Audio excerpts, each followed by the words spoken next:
Okay, so before we continue, we're just going to fix up a quick issue with cancelling friend requests. If I go ahead and enter a email in here to add, let's go ahead and do that now, and click this, I can't actually cancel this. We know that cancelling a friend request is the same as removing a friend request because it just deletes it from that pivot table.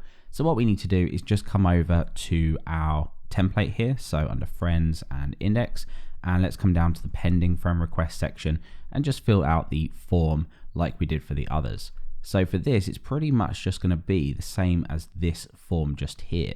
Let's go ahead and grab this form, pull this down here, and just put this in here. And then let's just go ahead and say cancel because it's a slightly different action. And we're just going to go through to exactly the same place, post through to this with that delete method in here. So now if we just come over and we look at this one here, and we get undefined variable friends because that needs to be pending friend. So let's switch that to pending friend. That looks good. And if we come back over to here, there we go, we can cancel this. Now we didn't include the email there like we've been doing for the others. Let's add that in there as well, just for a little bit of consistency. So let's come down and pop that in here, and of course switch that to pending friend. And if we now come back over, there we go, we can click cancel.